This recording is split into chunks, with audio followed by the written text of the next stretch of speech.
All right, you guys ready for this? Future diplomats, policymakers. Anybody taking the UPSC, buckle up, because we're going deep Dive time. today, into global risks. I mean, this is good. Like, it's guaranteed to be on your exams, right? Oh, absolutely. The WEF Global Risks Report, 2025. Shout out to the Mint for this awesome piece, by the way. Yeah, great article. Really, really interesting stuff. And we are going deep. Deep.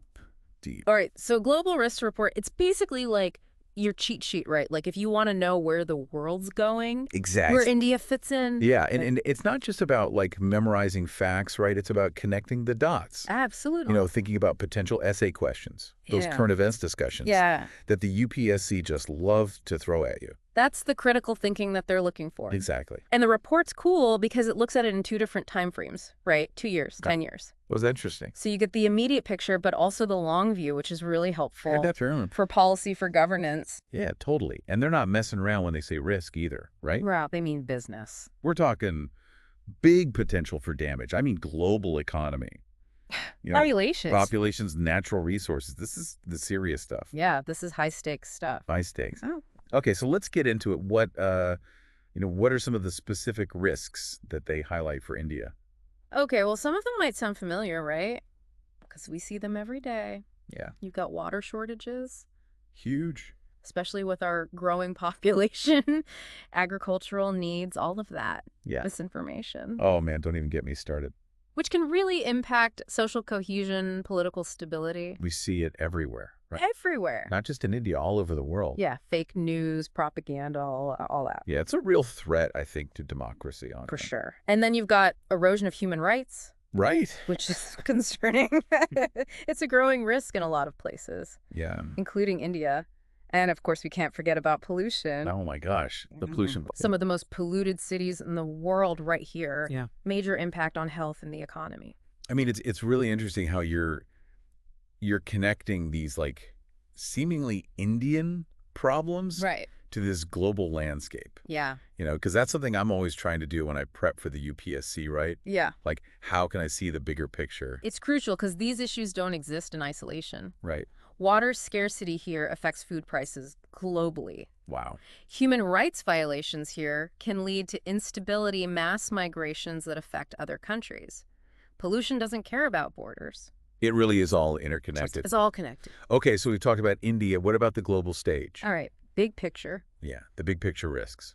Short term, 3 main ones, they say. Yeah. Spread of misinformation, Still. extreme weather events, and the risk of armed conflicts. So basically everything's going wrong. Kind of. Yeah. And it's interesting how that mirrors kind of what we're seeing in India, too. Yeah, definitely echoes some of those concerns. It's scary. And, like, do they feed into each other? Oh, yeah, that's the worrying part. They can exacerbate each other. So misinformation makes conflicts worse. Climate change fuels extreme weather. Makes sense. And all of that contributes to more instability, mass displacement. It's like a domino effect almost. Exactly. One thing leads to another. All right, well, let's go long term then. 10 years out, what are we looking at? Okay, so long term, Yeah. it gets even more complex. Oh, great. But extreme weather is still a big one. Yeah. Not surprising given climate change and all that. But we're also looking at potential biodiversity loss. Which is huge. Yeah, disrupting ecosystems and then critical changes to Earth's systems. Mm-hmm.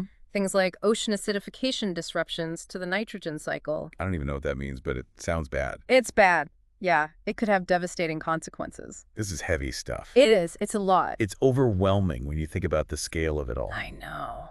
But there are opportunities too. Okay, I need to hear this. Especially for India. Okay. They talk about India and the Gulf countries becoming geopolitical bridges. Geopolitical bridges. Yeah. What does that mean? So think about it, right? There's a lot of tension between the U.S. and China. Yeah. Countries are kind of being forced to choose sides. But India, Right. with its location, its history of non-alignment, its growing economic power, Right. India has the potential to be a mediator, Okay. to build bridges between these competing powers and advocate for multilateral solutions. Multilateralism. There it is. There's the UPSC buzzword. Yeah.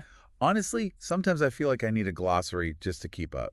Don't worry, it's not that complicated. Okay. It just means countries working together to solve problems that no one nation can handle alone. Right. Climate change is a perfect That example. makes sense. It needs global cooperation. Yeah. And the report really emphasizes that kind of cooperation Okay. to address these global risks. Okay, so India could be like a leader in pushing for these solutions.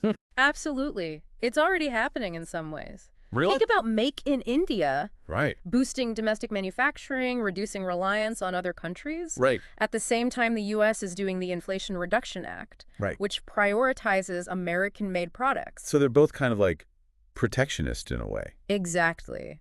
Focusing on their own interests first. Right. And that's where India can step in. Okay. As a bridge builder, encourage countries to cooperate, find that common ground, and work towards solutions that benefit everyone. Yeah, and I think for a UPSC aspirant, understanding that is crucial. Absolutely. Being able to analyze these trends, these competing interests, and articulate, how India can navigate it all. Yeah, for sure. This is a lot. This is a lot to think about. It is. It's a lot to unpack, but it's all important. From water shortages to geopolitical bridges, it's clear that India's at like this pivotal point, right? Yeah, Facing these huge challenges, but also incredible opportunities. exactly.